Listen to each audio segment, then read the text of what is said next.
Hi guys, welcome back or welcome to DreamWorks Switch to Life. And in today's video, we're going to be reviewing Merry Madagascar, the Christmas special to the Madagascar franchise.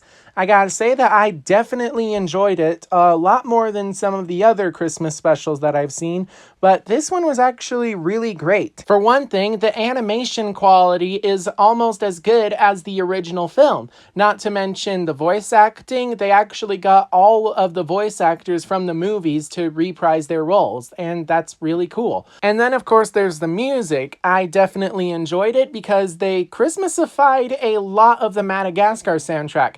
They even Christmasified I Like to Move It, and they even came out with the brand new song Santa Claus is Coming to Madagascar, which is pretty much the plot of this movie, so let's talk about it. So the story is that the Madagascar gang, still stranded on Madagascar, build themselves a hot air balloon to escape, only to be shot down by King Julien and his army of lemurs. And the reason that they do that is because they think that the freaks are the Red Knight marauding goblin, who basically comes to Madagascar every 24th of January and pelts the island with black rocks.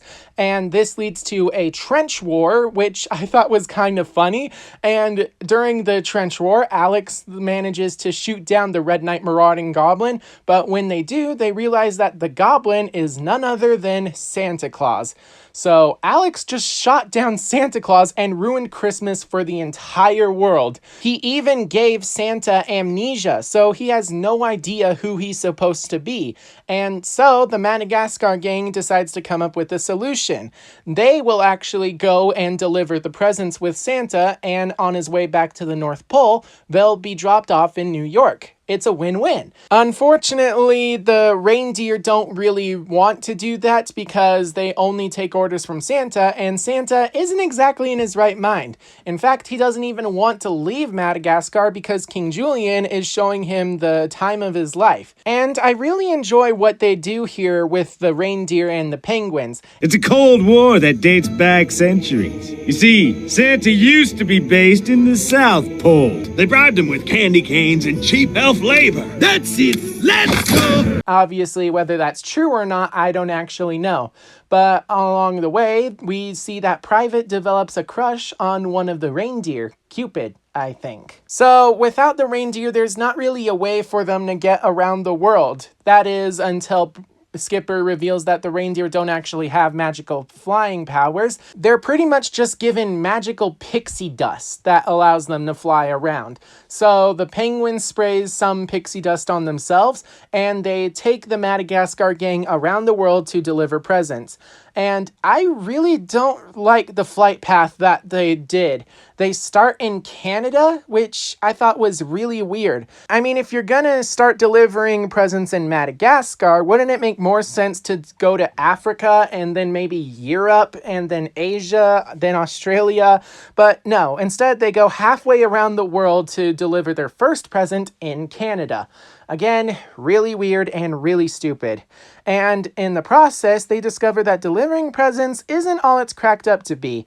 The chimneys can either be too tight and thus impossible to deliver, not to mention home security systems, and basically after just one failed Christmas drop-off where they pretty much break the window to get the present inside, they decide to just head to the nearest post office to drop off all the Christmas presents. But then they crash into the home of a little girl who's happy to see Santa's hairy helpers, and she ends up energizing them so much that after just one good interaction with that little kid, they decide to deliver presents around the entire world instead of just taking the easy way out. So they go around the harsh conditions of the world, delivering presents all night, and then they finally get to the last place. And when they get there... Goodbye empty bags, hello new... Oh, no! There's still a few left in this one. No more! I can't take it. I'll throw it in the river. It'll be like we never saw them. Oh, give me that. And it's filled with presents for them.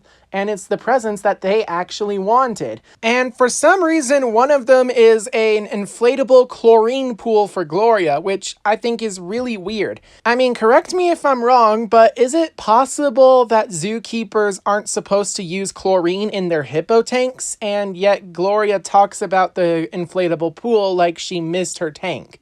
So, why? But anyway, I thought that the best present was Alex getting to see snow fall down on his city in a snow globe. And while all of this is going on, King Julien is talking to an amnesia Santa Claus about the good tradition of Julianuary, where people give presents to the king. And, well, Santa decides to make his own present for King Julien, but it turns out to be a wooden toy, and thus the lemurs actually ask if they can get one from Santa, and when Santa gives them all a wooden toy, this ends up ruining Julianuary, and thus King Julien takes all of the toys for himself. But unfortunately, he's not really that happy. By being selfish, he has all the toys, but there's not really any joy in his life. And so Santa comes in and says, "Why don't you give one of your toys to your girlfriend, Amelia?" Yeah, apparently King Julien has a girlfriend who happens to be a skeleton. When King Julien does this, he sees a smile on Amelia's face, and it fills him with so much joy that he decides to completely change the tradition of Julianuary, where instead, everybody gets presents. Making her feel good makes me feel good. Kind of warm and tingly on the inside. Like pinworms! So Santa kind of introduced the concept of Christmas to Madagascar, which was really good. And while all that's happening, the Madagascar gang drops off their final present and then realize that they only have enough fuel to either go to Madagascar or New York. There she is, fellas. Maybe next Christmas, New York. So they decide to head over to Madagascar, and when they do, they end up crash landing into Santa, and surprisingly, this second bump actually brings all of his memories back. And so Santa realizes that all of the presents have been delivered, except for one bag that was hidden under the bench for Liechtenstein. So Santa rushes off using the reserve tank to go to Liechtenstein, and in the process, the Madagascar gang don't get a chance to ask him for a ride home. And, well, now they're stranded once again on Madagascar.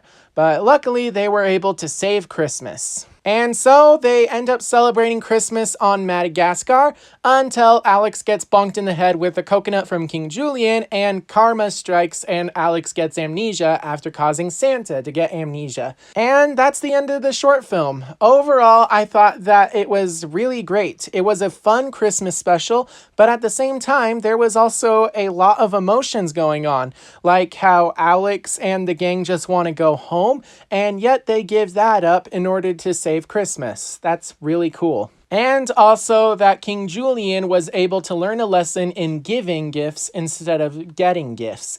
And that's it for my review. What did you guys think? Make sure to leave your thoughts down below in the comments section. And also, if you want, you can support me on my membership program by going to my join button down below or going to my membership tab. Or if you really want, you can just do the free option and subscribe. But with that in mind, I hope that you're all staying safe out there, and I will see you all in my next video. Bye-bye. And Julien, you're officially off the naughty list. What? No, you can't take me off the naughty list. I am the naughty list. What's the naughty list?